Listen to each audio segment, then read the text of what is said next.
Welcome to Distribution Talk with Jason Bader, the show where we dive into the stories, struggles, and solutions from business owners and thought leaders in the wholesale distribution market. Hey friends, Jason here. In this episode, I had the opportunity to sit down with Alison Benzik, CEO of BAI Distributors down in Ocala, Florida. And let me tell you, she's in the electronics industry, the AV, and you'll hear all of that in our conversation, which is, really fast-paced, interesting, fascinating world. But I think one of the more interesting things about our interview is talking about some of the transition she's had to go through coming from really appreciating systematic approaches to running a business or to organizing a business, to getting feedback from long-term employees and maybe some pushback, I guess is a better way to put it, that sometimes you got to find that balance is, how much do you systematize to, what can people absorb and how do human beings operate? And so this has been a constant learning process and something that she's been working through. And we talked a lot about professional vulnerability and sometimes not feeling like you know everything. And is that a good or a bad thing? And so we just had this phenomenal long conversation about this. And, I absolutely wish her the best of luck in that endeavor. But, I really enjoyed this conversation and I hope you do too. This episode of Distribution Talk is sponsored by InSQL Distribution Software. InSQL is a fully functional distribution-based software package, and these folks do it very well at a price point many smaller distributors can afford. Another thing I like about this company is they do it all in-house. They take on these applications and build them into the platform using state-of-the-art Microsoft technology. No third-party bolt-ons for them. This is important because when you need technical assistance, they are the single point of contact. If you're ready to step up to a fully loaded, scalable distribution package at an affordable price, look no further than InSQL Distribution Software at www.insql.com. That's INXSQL.com. Well, hi, Alison. Welcome to Distribution Talk. Thank you for taking the time to be with me. Thank you for having me. I appreciate it. Oh, you bet. My pleasure. It's always fun to learn a little bit more about people's backgrounds and, kind of a diverse distribution industries. So I'm very interested in getting into, your industry. But first, let's do a little history lesson. Let's find out, how did you get into distribution? Kind of what drew you into this business? And so please take it away. Well, actually, it kind of found me, you know, did the traditional college thing, had a guy I really liked and ended up marrying him. And his family ran a distribution company and a rep firm in the electronics industry and audio video lighting. And so for quite a while, I did my own path and then we had kids and inevitably ended up working for the family business. I had an interesting path. I basically came in accounting. They just needed a position filled and I was looking for work and the timing kind of fit. And then from there I grew in and moved into sales and then moved into sales management and kind of here I am. But even how our distribution company got started, we're still a family owned business. It actually was born out of a need about 40 years ago from our Florida customers. And the rep group was started first, and they're a Mm-hmm. manufacturer's rep in the audio and AV industry.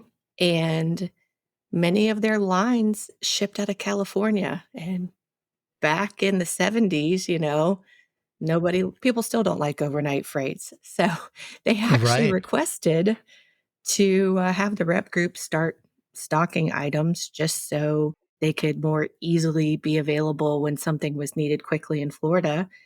And the rep group still exists today, but about 35 years ago, the stocking part of that broke off into its own company. And so now we actually employ just a few more people than they do. So we have grown into completely our own entity. they're a sister company of ours, so we still work very much alongside them. We are in the same industry, but it is two completely separate animals, independently run and just working together to basically serve the customers. They are a rep in Florida, and that's very much how our distributor started, was really serving the state of Florida. And we have really grown into a Southeast regional at this time and are even growing further in a strong position there. So it's been interesting. It kind of found me, Yeah. and when I started in accounting, there was no line for me to take over or run the path or whatever. It just kind of so happened as I moved through and tried to work on, making people's lives easier and helping more in the company because I had the time at the time. Hmm. And Sure. so it kind of naturally occurred over the path of about the last, 13 years or so. So does the distributorship, does it take on all the same lines as the rep group? Or there are some lines that are exclusively to the rep side and, the distribution arm or the distribution company, separate company, does not? There is quite a bit of crossover. Being a manufacturer's rep, though, you typically don't rep 10 speaker lines and 5 amplifier lines. Sure. But as a distributor, you do sell 10 speaker lines and 5 amplifier lines because people like choices. So there is a lot of crossover, although our line card is a lot larger than theirs. And Hmm. there are some lines that they rep that, now that we've been operating as 2 separate companies for quite a time, that they have that we don't, that they don't go through distribution. So it's really mostly based on Sure. the manufacturer on them. And Hmm. as far as us, it's really mostly based on, what our customers are needing and wanting. Some of our best relationships, though, are truthfully the long-term ones that, they've been the rep for 20 plus Yeah. years. We've distributed for, 20 plus years. It just makes it more like family. We work together really well. Everyone knows how everyone operates. So it's very old hat and easy, in that respect. And is the relationship between, the distributorship and the rep group, is that a fairly transparent relationship? In other words, obviously, the line card being on the distributor side is much larger, as you said. And so obviously you're going to have other reps that are calling on you for these other lines. Do they know that you're basically married into the rep group or the one way or the other? I mean, is this Yeah, most of them do, absolutely, and I okay? will I will Okay. say there is a nuance there with a few of them that I feel it makes them maybe afraid of me or scared of me or Uncomfortable. No, I can see yeah, that. or That's why I thinking asked the question. Yeah. because of the way that my last name is, but it's funny because, I have other reps that my husband actually has attended a dinner with us as he was my plus one, as opposed to the other way around, and it's nice because knowing the rep group runs as a gentleman group in the industry, he can do that. It's not this weird overly competitive piece with them. You can only have one major mic line. You can only have one as a rep group. Right. The big guys are not going to have you compete in your selling processes. Where as a distributor, I'm here to offer A through E, basically. Sure. No, I just find it fascinating. Sometimes when there is that kind of sister relationship, sister company relationship, if there are competing companies, for your business, I just kind of wonder what the dynamic looked like there. But No, we try. I mean, there are still customers on the customer side who mistake us for each other on a okay. regular Yeah. basis and sometimes don't understand that it's 2 separate companies, and because they are actually the reps are actually our outside sales force. We actually use them in the territory. So it's a pretty synergistic, that's a made up word, relationship. But Sure. Okay. it's a pretty, Okay. and we're really open about it, but, Yeah. there are things sometimes that we do to make our business better, because that's what our concern is when that's our concern is for our customers and to offer what they want. I do have a ton of crossover with them, but then again, like I said, there are some manufacturers that they offer that don't do distribution, and they Right. still take those on. So it's still operated independently Yeah. with, a lot of handshake stuff. I mean, it's interesting because being in the family, people have this thing that probably they think we go home and talk work every day, and we very much don't. We very much not saying that it's completely off limits, but it is definitely not a daily occurrence in our household. Hmm. We try to keep that pretty separate. Not to say like, "Hey, I need to talk to you about something that does involve work," that happens, but if there's gotta be a turn off switch, and there's gotta be a family relationship in my household that's centered around my family and not around my husband and I talking shop all the time. We have 2 kids in high school, so there's a lot of opportunity to talk about other things. There's a lot. Yeah. Yeah. Oh, absolutely. So definitely that, but there's a lot we share and there's a lot we don't. So it's interesting by all means. It's not for the faint of heart at times, Yeah. Yeah. but there's also pieces where it has a nice stronghold because this person knows without a doubt that I'm doing the best that I can and trying to make the best decisions that I see, Sure. not necessarily from me, but from a company's standpoint to make everything better. We have a lot of other people that we employ between 2 companies, and we have to make sure that we keep them here too. We have employees that have been with us for over 30 years, Yeah. and that's longer than me. So I also have a loyalty to them to make sure that I make good decisions that if they wanna work here for the next 20 years, that, they can do that, and that there's a lot.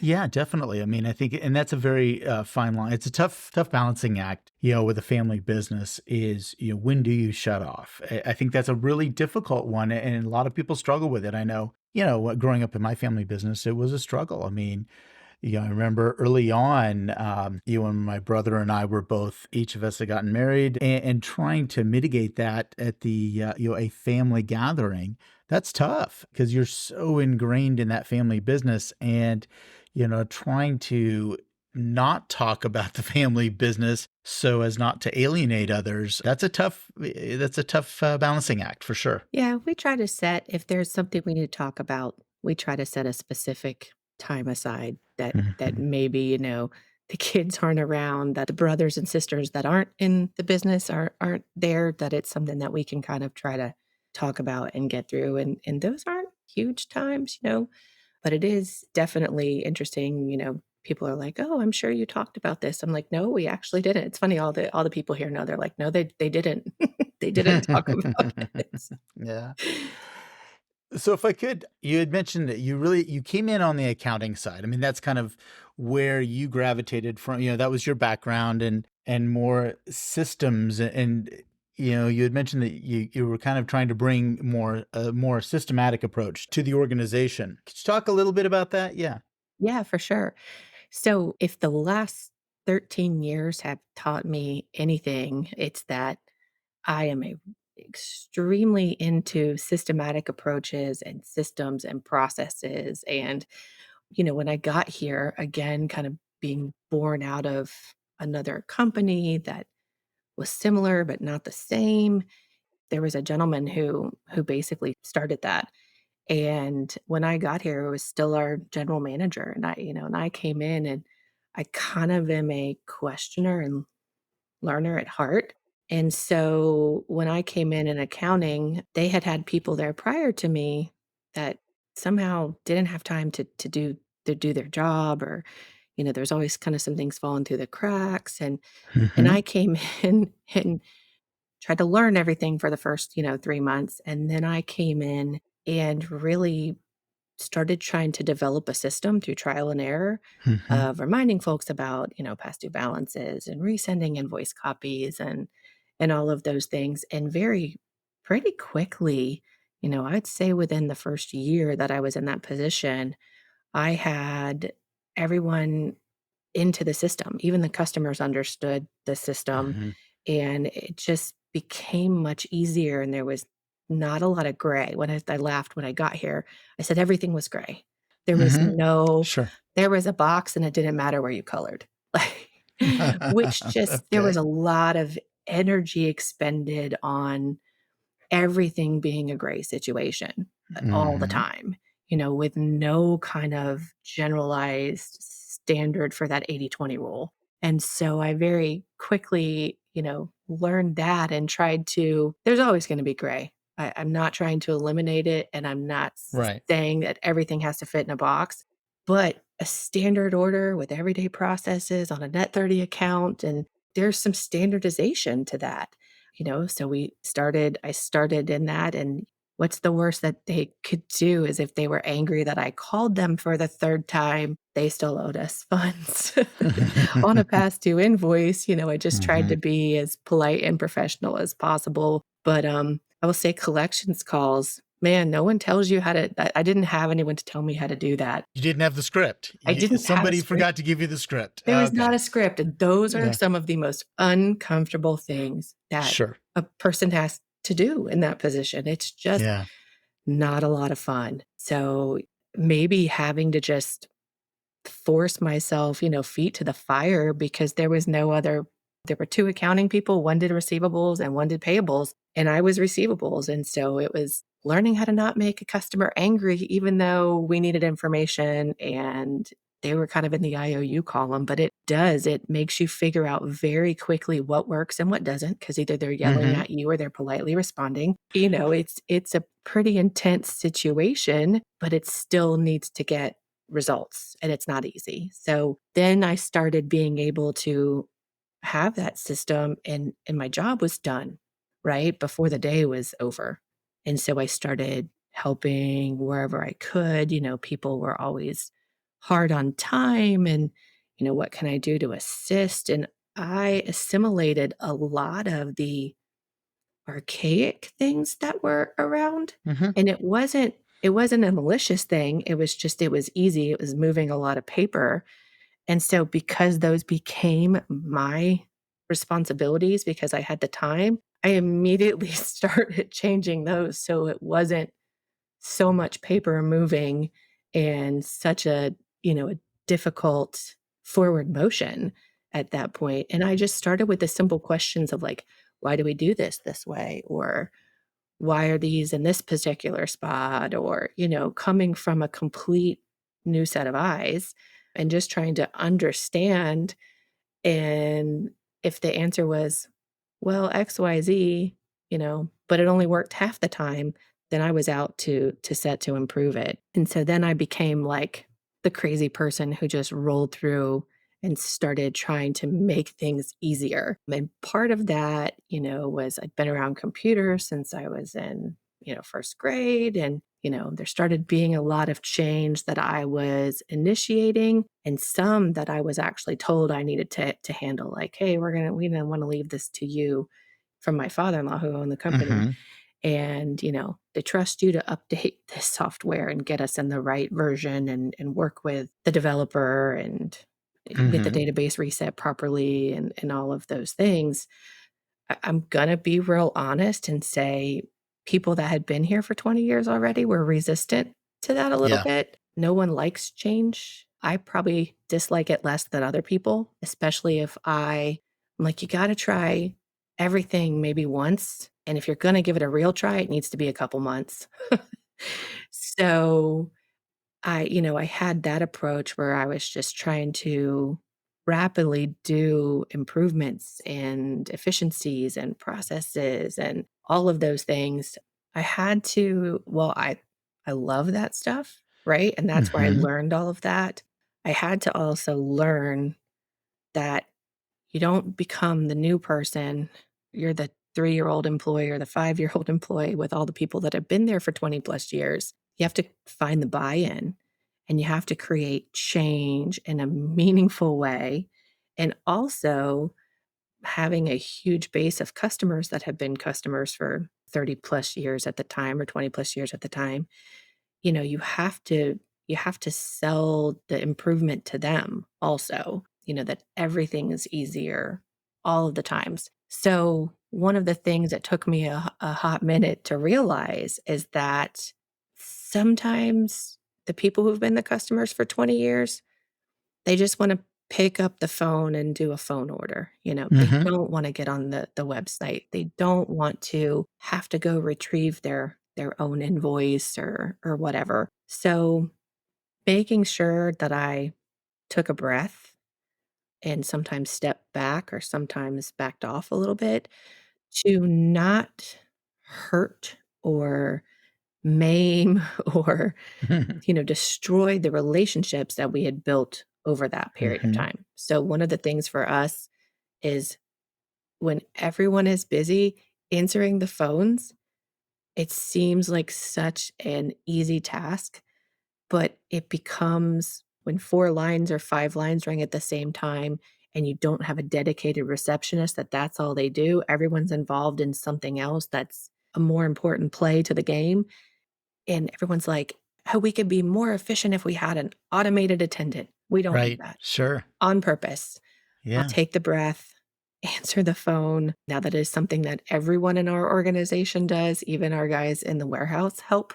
Now, Hmm. obviously not during a receiving, or box pickup, but that everyone can help that. And that is something that we still hold true today because I'm gonna be real honest, if I need an answer or I need something and I've called and I can't even get to the person I need to get to, and I have to leave some general voicemail and it's 2 days before I get a call back, I'm angry. I don't like that. It Yeah. wasn't in the name of efficiency, it sounds great, but in Yes. the name of the customer and customer service and trying to keep those same historical values that we were built out of the rep firm, which is they're all relationship. They Hmm. don't actually sell any physical boxes. They sell equipment, but they're just the sales and marketing and the relationship people in the territory. Everything comes from the manufacturer. They're just helping that Hmm. relationship along. So for us, it became I had to like get a little burned when I got too close to the sun almost Hmm. and step Sure. back and realize that, you know, efficiency wasn't the number one name of the game. Now we needed a lot of improvements, don't get me wrong, Yeah. but learning when to balance moving forward and balance the folks who've been your customer for 30 years and try to serve them all the same. And it's interesting because our industry that we are in, integration and audio video, there has been I don't consider myself super young, but I don't consider myself super old. I'm in my 40s. I don't have a Hmm. problem saying that by any means, but I don't know that I would have picked this as a career. I didn't know that was an option. I remember back in the days in high school and, you feel like the world is open to you, but you don't know what that really all entails. So, we have customers that are folks who are soon to be retired that have been with us since the beginning. And we have guys that are young and have just started their business and they love online and they love all the website and retrieving their own invoices and being able to get on at 1 o'clock in the morning and submit a quote, while I'm Sure. sleeping and everyone else Sure. here, this office isn't open. But it's interesting because our industry has seen kind of less people going into it, a little bit less on the younger side and less females. There's been a couple of pushes here by our organization and some large integrators, like some of the largest in the world to try to get more people in, try to get the younger folks in, to try to get the women in. And me, coming from the family side, wasn't all I've ever known, but it was something that was always there. Yeah. It's something that's Yeah. not super new to me. It's interesting though, Alison, if I think about this, your vertical in distribution, the electronics and AV world, I would think that would be way more attractive to a young person coming in than some of the other vertical markets that I serve, and I spend time in.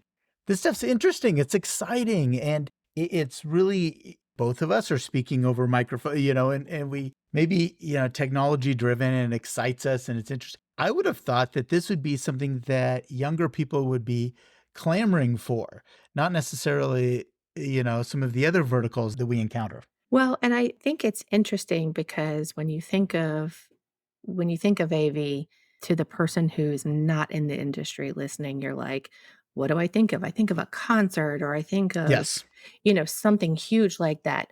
those are the very few and far between people. Those people Mhm. do exist out there, and they're awesome at what they do, but you don't get to go mix for Kenny Chesney or Chris Stapleton or, you Right, know, right.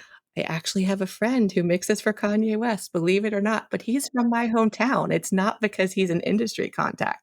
It's just that crazy, like, he did the thing, good for him. Like, Yeah, it's yeah. so killer to see him when he's home. But yeah, so our stuff is much more in the broad band. It's, every quick casual restaurant that has background music and any type of announcements. It's your restaurants that have indoor, outdoor with, if they wanna have a house system to plug in. It's churches, right? Mhm. I was raised Catholic, and it's very different what you encounter in a non-denominational church now with, they've got lighting and effects. Screens Yes, and projector microphone. Oh, screens yeah. and Yeah, yeah, and, yeah. they're cueing you with the words and, back in the day when my kids were there and you had to have the sticker and you were praying that when they flashed that code on the bottom of the video screen that it wasn't your 2-year-old, it was somebody else's. And there's a ton of conferencing going on right now, and not just from what you and I are doing over microphones and, Yeah.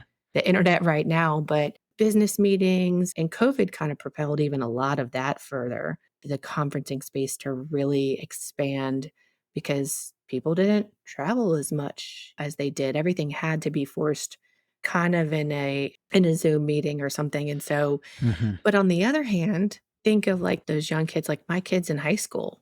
It was a big deal when I got my first cell phone, and it was nothing like what we have in our hands today. And they don't understand that that's a computer that is more powerful than what I used to work on a desktop back in the day. I mean, I was in college when the AOL, came through, and we still Sure, laugh sure. about that. And the kids have Kids have no idea what that sound right, they have means. no idea, No so I idea. I wanna say for them, it's just that it's always been there for them. They Mhm. don't recognize the difference of a restaurant that has background music versus not background music because they almost all Mhm. do at this point. So I almost think it's that it's always been there, so it's not noticed by them. Interesting. There is an interesting phenomenon that's been happening for a while, and it's continuing to happen where AV and IT are kind of doing like a come together a little bit. So, Mhm. I don't wanna say merge, but there's definitely a part of the AV space that's putting audio on a network or, so we're running into where we're working with them. And I think that that is definitely, hopefully, is because that's booming, right? That's huge. Mhm. You go into network and cabling and IT and support, I think that it's like being a doctor. You're never not going to have a job, at Mhm. this day and age. So we are seeing definitely a little bit of that and kind of come over as our spaces, run a little bit more parallel at times and do a little bit more collaboration. So that's interesting. Customers that we deal with that are, probably in their 20s. We've got guys that we deal with that are probably in their 60s and they're still here because they love it. They've been doing it for 40 years and they don't want to retire because they still enjoy it. It's interesting. One of the things about your industry that I'm seeing or that I've seen is this the rapidly changing technology that, the products that may have been your core, 3 or 4 years ago, have completely changed. And so I think that the rapid change of technology and the rapid SKU turnover and the upgrades and the different movement, I guess that's got to be interesting and exciting to someone who likes, fast-paced change and maybe those who are not attracted to that, this might be a difficult industry to get into. Yeah, absolutely. And it's like lightning sometimes and exciting, but overwhelming at the same Mhm. time, trying Yeah, to yeah. have a decent amount of knowledge to understand it, to recommend it, to be able to help an integrator put it in a project and make sure it's going to be the right piece. As chips have gotten smaller, they're more capable, and we still are dealing with electronics here. Technology has just evolved there. And I will say on the video side, even more. That's I likened it. If you have this, if you went to Best Buy and bought Mhm. this I don't know, LG TV that you just loved, right? Yeah. You loved it, and it was this perfect size, and it fit in your cubby, in the mount, or however you had it, and you just loved it. If it got hit by lightning and you wanted to go replace it 2 years later, that TV doesn't exist anymore. Right. That model number is obsolete. It's a different size a lot of times. If it was a Mhm. 52, it might be a 51 now. And, that 1-inch rim around where it was used to fit and where it fits now might be really bothersome. Yeah, it might be very frustrating, Somebody yeah. like me would have a twitch about it. Right, right, right, So sure. it's just, and again, it's the same thing. Consumer technology has rolled, like faster than lightning. So the professional technology, which is what we're into, it's still fast. It's not what it used to be. And it would be, a lot of times when one manufacturer came out with some latest, greatest cool technology that it did something different, sometimes it took other folks years to bring something out that, rivaled that. Now, at the last show we just went to, like, with amplifiers, power share was everyone's big thing, and there were, like, 5 amp manufacturers that all had power share amplifiers.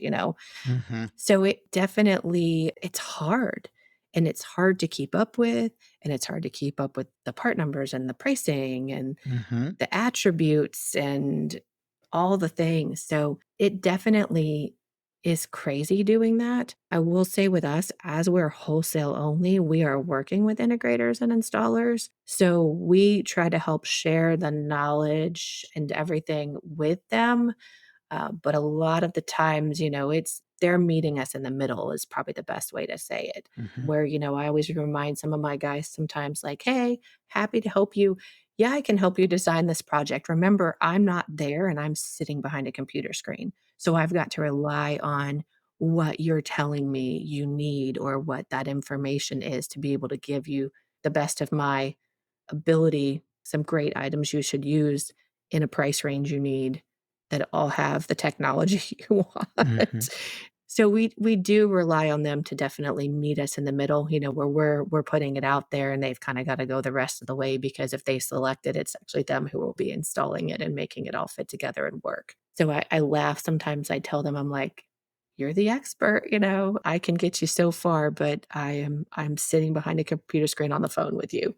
And, they usually chuckle and go, I forget. But again, just having that rapport to say that to people. And those are generally Sure. people that we've worked with for a number of years. Like, sure, I can help you. What do you need? Being a good communicator and not afraid to ask questions. I'm never afraid to ask questions, has really, helped us along and helped me along to grow. Because at times I've actually had them help educate me, and I still do. Mhm.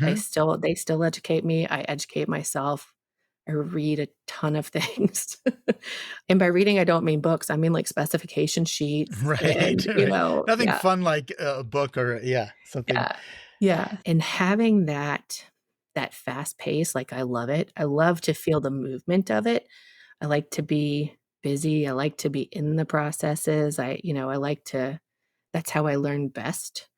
So I know a lot about what we do as our processes because in those beginning stages, as I was kind of moving through things, you can't quote unquote fix something or make it better or increase its efficiency if you don't know what it is right now and where it's lacking. So, I went out in the warehouse and figured out how they received in gear and figured out what they were doing to shelve it. And how I even met you actually was through our software that we work Yeah. with in SQL, learning tons from them, right? I feel like they don't even sell AV gear, but as far as processes and things that which Mhm. is, again, one of those things that I just like. I'm weird in that respect.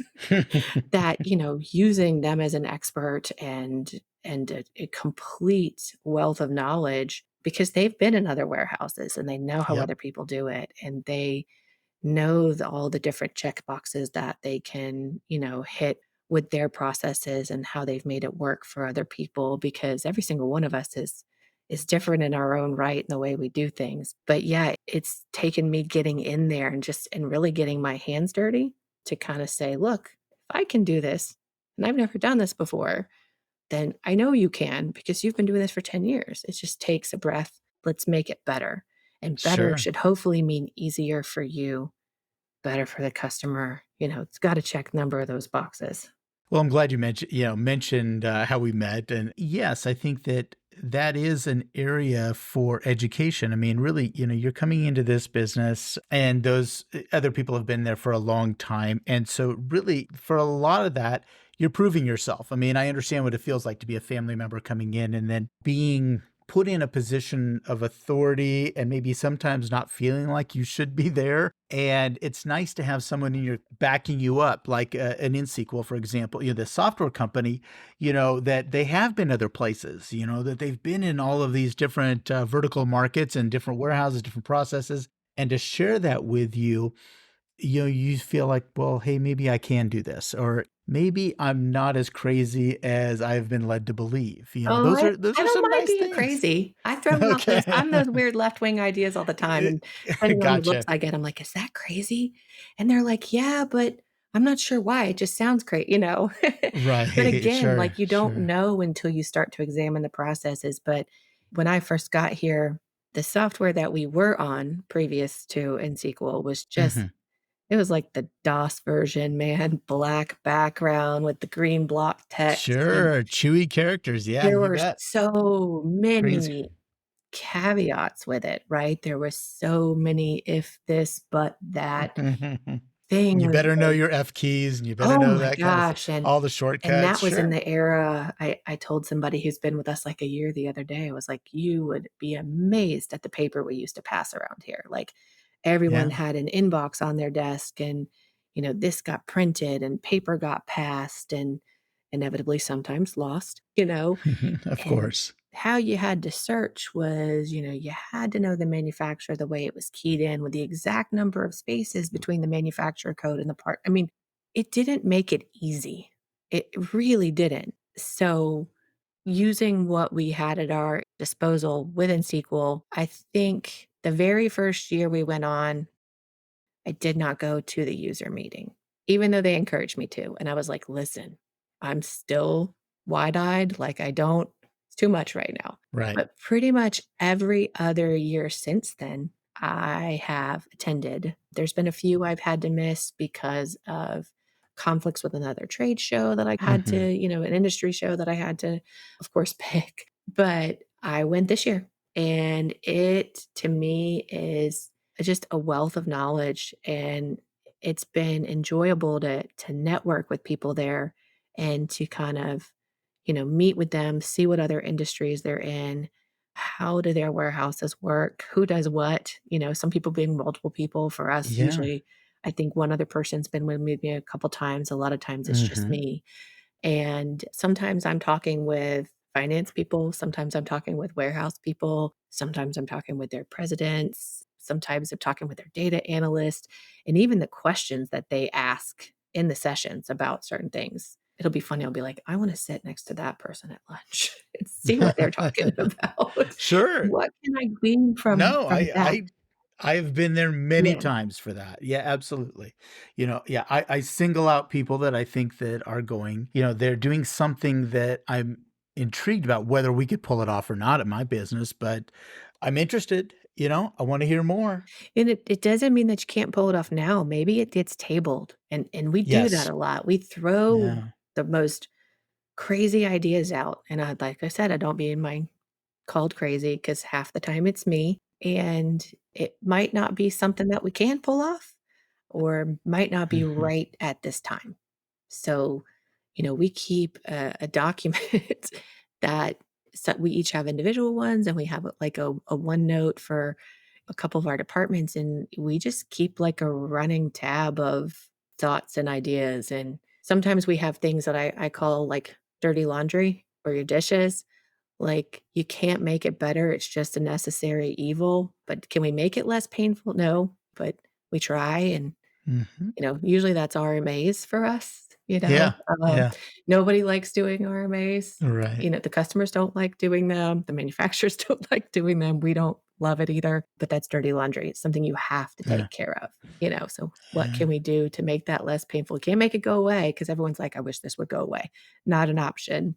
So maybe the improvement is to make it less painful. And how can we do that? It's interesting, as you're talking through some of these, things that you've picked up at, in this case, this NSQL user group meeting, as you moved into the leadership role, taking over the reins here, what, about 5, 6 months ago? Where do you go to find out how to be the president of this company? And sure, you can find out, technical things. Where do you go and what are those educational opportunities out there for you to become a better leader in the organization or trying to help create that balance that we had talked about earlier, between, moving forward and respecting those, who have been here a long Right. time. So, Well, and so the title was kind of interesting. Yeah, it was about, I want to say 5 months ago or so, 4 months ago, but it still feels a little unreal maybe. And I have this internal struggle with I've done all the things and I've truly worked my way through the things and made a lot better. Started in accounting and then moved into sales because mhm. they were shorthanded and needed help and listened to I sat not far away from one of our best sales people and she was phenomenal. And I listened to the questions she asked. So I've done the work, right? And I'm a grinder.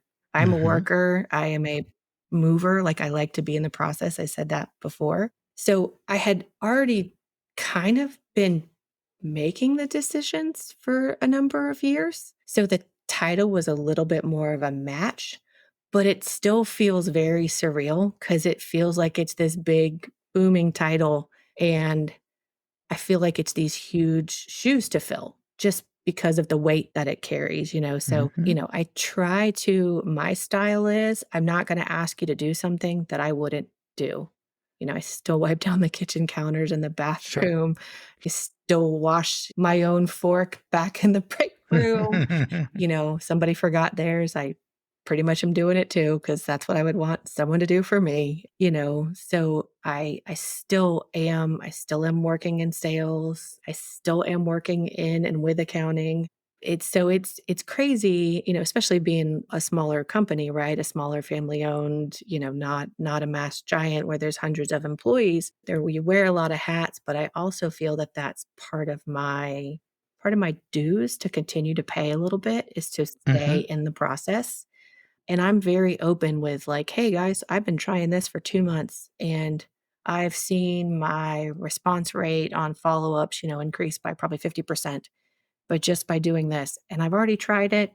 So here's what I've been doing. Feel free to use it, use it as it is, use it and make it your own, experiment with it. I'm freely giving in that respect, even when I was in sales, you Mhm. know, because the company isn't going to get better unless the company gets better. It's not Mhm. about one Mhm. person, it's about everybody. Mhm. But if I was being honest, I would probably always feel like people had room to grow in any role that they're in. So it's definitely, I mean, it's a vulnerable place to be. That is a For very sure. big title. Yeah. But my big thing too, and my folks who I work with firsthand here, they know that I can't help if someone from the outside thinks that I got it because I'm in the family. There's nothing I can necessarily do to You cannot change that. control that. Yeah, Yeah. that cover on the book is drawn, right? Yeah. If someone's gonna judge by that, then I can't change that. But what I can change is the people that I work with here in our organization and the people that I work with hand in hand, not just our rep group, that's the sister company, but especially the ones outside of that, the other rep groups that we Mhm. work with and the manufacturers that we come into contact with, that they understand that I do the work and I continue to do the work and I've continued to put in the time. And so a lot of times it's nice because they vouch for me. They actually vouch for Yeah. me. And my husband too. He'll have another rep group start talking to him about, oh yeah, I work with, BAI. And they'll kind of start to talk shop with him and he'll go, oh yeah, my wife runs BAI. It's not me. And the guy kind of, started in again and he goes, oh, that's I'm so glad you like her, but I have to tell you, I do not run that company. I actually run the rep firm. Like, this is me, that is her. And it's Right. funny because another rep, again, that we're all very friendly with, said, "Oh, yeah, yeah, he doesn't do anything with that. You have to talk to her." So, hopefully that as those concentric circles spread outward, Mhm. my inside guys know I've put in the work and I'm trying to do the absolute best I can. Right. And the rep groups know, especially the ones that we work with that aren't our sister company even more so. And the manufacturers know, and that it'll just start to kind of make its wave out there that I don't know, that I'm the real deal, I guess. That you're What supposed does to be that there. mean? Well, I think, also one thing that's occurred to me is I suspect, and obviously I don't know for sure, but I suspect that the others around you recognize the title and that you have earned that title, maybe sometimes more than you think you have. Probably.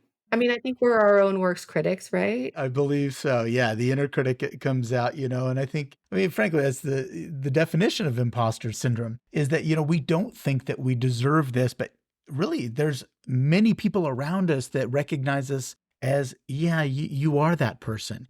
You maybe just haven't figured that out. And I know sometimes, there's a level of modesty and you're feeling like, well, I'm not supposed to feel that way. I'm not supposed to tell myself this so that I can remain humble. And so I can understand there is some turmoil, around taking on a title like that.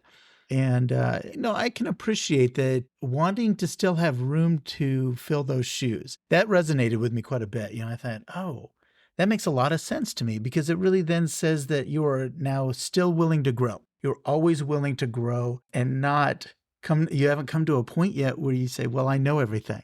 Oh, heck no. When does that happen? I don't I think don't that know, does and I'm happen. hoping it doesn't. I think, that's when I cease to exist. I Yeah, think people who say they know everything, I don't know, they're kidding themselves. I guess they're lying, in my opinion, I would think, because there's always room to learn, there's always room to grow, sure. It has been again, my path has been one of working up, right?